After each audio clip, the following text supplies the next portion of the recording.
Halo anak-anak semuanya, salam sehat anak-anakku kelas 9. Pada saat ini kita akan belajar untuk melanjutkan materi sebelumnya. Maka untuk itu, marilah kita berdoa terlebih dahulu.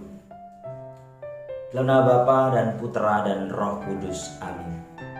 Allah Bapa yang Maha Baik, terima kasih karena Engkau masih memberikan kami nafas kehidupan. Pada saat ini kami akan belajar tentang agama sebagai tanggapan atas karya keselamatan Allah. Ya Bapa, semoga melalui pelajaran ini kami semakin Engkau kuatkan untuk selalu mengimani Engkau. Amin. Dalam Bapa, Putra dan Roh Kudus. Amin. Baik anak-anakku yang terkasih, beragama itu sangat bermakna karena melalui agama manusia itu mengenal dan membangun relasi dengan Pencipta.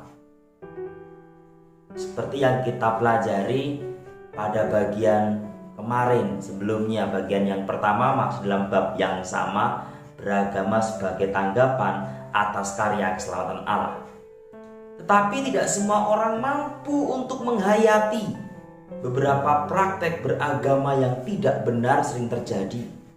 Misal yang pertama, seseorang beragama hanya beragama KTP atau beragama hanya sebagai status saja beragama, hanya tertulis saja di dalam identitas.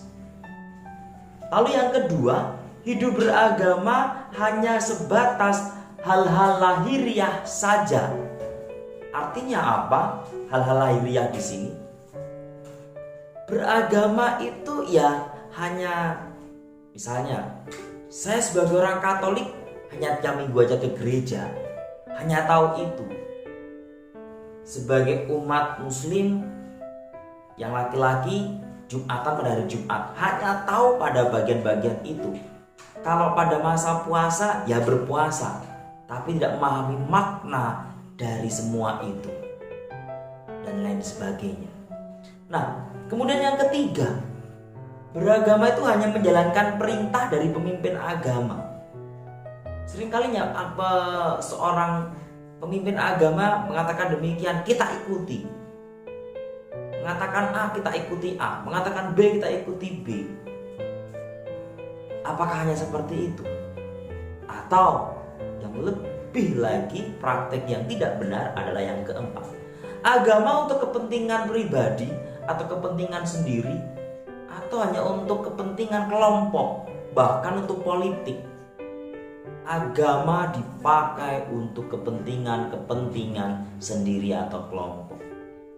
Nah, ini adalah praktek beragama yang tidak benar. Hingga akhirnya nanti sampai kepada penghayatan agama yang tidak benar.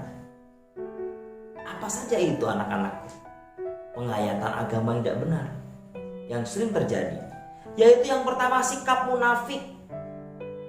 Ngaku beragama tapi tidak mencerminkan orang yang tahu tentang agama. Jelas agama mengajarkan tentang kebaikan. Jelas agama itu mengajarkan tentang kebenaran dengan kebaikan, berelasi dengan orang lain. Tapi masih saja saling membenci, saling gibah atau ngomongin orang. Apa itu beragama? Lalu kemudian penghayatan agama yang tidak benar, adanya fanatik sempit atau sampai kepada sofinisme. Jadi seperti ini sofinisme, yaitu bahwa agamaku yang paling baik, agamamu jelek. Kalau bisa, hancurkan agama orang lain. Ini sifat-sifat sofinisme. Fanatik itu sampai kepada agamaku yang paling baik, tapi sofinisme sampai mengatakan agamamu jelek. Ini sofinisme, penghayatan agama yang tidak benar. Dan yang ketiga, penghayatan agama yang tidak benar, yaitu sampai pada tindakan yang tidak baik. Misal, pelanggaran-pelanggaran hukum yang terjadi, melanggar aturan, ini adalah salah satu contoh penghayatan agama yang tidak benar. Saat kita menghayati agama kita secara benar, maka kita akan melakukan atau melaksanakan aturan-aturan yang sudah disepakati itu dengan baik dimanapun berada. Itu kalau kita menghayati. Karena pada dasarnya agama mengajarkan adanya relasi yang baik antara satu manusia dengan manusia yang lain. Nah, beragama yang benar maka adalah agama yang didasarkan, agama yang benar yaitu didasarkan pada dorongan mencari kebenaran. Apa itu kebenaran? Kebenaran yang dimaksud di sini yaitu hubungan yang semakin mendalam dengan Tuhan. Jadi, penghayatan agama yang benar yaitu dorongan untuk semakin memiliki hubungan yang mendalam dengan Sang Pencipta, dengan Tuhan, dengan Allah, atau dengan berbagai namanya. Nah, dalam sebuah pandangan, yaitu dalam surat Nostra Aetate, artikel yang pertama menyebutkan demikian. Yang pertama dari artikel pertama ada 3 bagian yang harus kita pahami. Yang pertama bahwa kemajuan dalam relasi manusia berbagai bangsa, adanya kemajuan relasi manusia berbagai bangsa. Relasi semakin baik, semakin berkembang satu dengan yang lain. Lalu yang kedua, relasi dan kerjasama ini harus dilandasi dengan yang namanya nilai universal. Jadi relasi dan kerjasama antar manusia harus dilandasi dengan nilai-nilai universal. Apa itu nilai universal anak-anak? Yaitu bagian poin yang ketiga. Yaitu nilai universal, yaitu adanya kesadaran sebagai satu masyarakat. Kemudian bahwa manusia sadar bahwa semua manusia berasal dari Allah yang satu dan sama. Dan memiliki poin ketiga, tujuan akhir yang sama, yaitu kembali kepada Allah atau Sang Pencipta.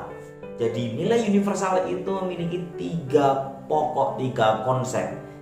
Satu masyarakat, berasal dari satu Allah yang sama, kembali pada tujuan yang sama, yaitu tujuan akhirnya Allah yang sama.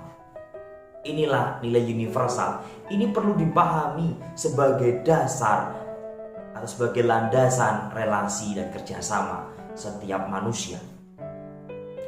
Nah, mendalami agama secara benar itu bukan hanya sekedar tahu, bukan hanya sekedar mengetahui. Aku tahu kok sebagai orang Katolik, orang Kristen, tahu Yesus lahir di Bethlehem, nama ibunya, kemudian memberi kabar berita. Tidak sekedar itu saja, tapi memahami apa makna dari peristiwa-peristiwa itu. Begitupun juga dengan agama-agama yang lain. Nah, artinya membawa pada persahabatan dengan Allah.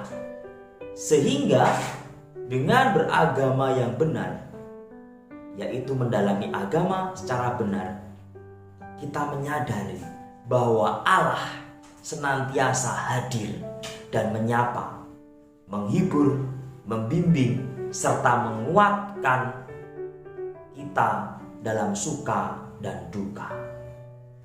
Baik demikian anak-anakku yang terkasih, pembelajaran kita pada saat ini dari bagian yang terakhir, beragama sebagai tanggapan atas karya keselamatan Allah. Kalau ada pertanyaan, silakan bisa bertanya pada Bapak dalam kolom komentar, atau anak-anakku juga bisa DM ke Instagram Bapak melalui Instagram @perangkai_diksi. Maka untuk itu sebelum kita akhiri, kita berdoa terlebih dahulu. Marilah kita berdoa. Dalam nama Bapa dan Putra dan Roh Kudus. Amin. Allah Bapa yang Maha Kasih, terima kasih dalam pembelajaran kami pada saat ini. Semoga pembelajaran ini memberikan kami makna yang baru untuk semakin sadar, untuk semakin menghayati kehidupan beragama kami masing-masing. Doa ini kami ucapkan kepadamu dengan perantaraan Kristus Tuhan kami. Amin. Dalam nama Bapa, Putra, dan Roh Kudus. Amin. Baik anak-anak, Tuhan memberkati. Salam sehat selalu. Sampai bertemu kembali.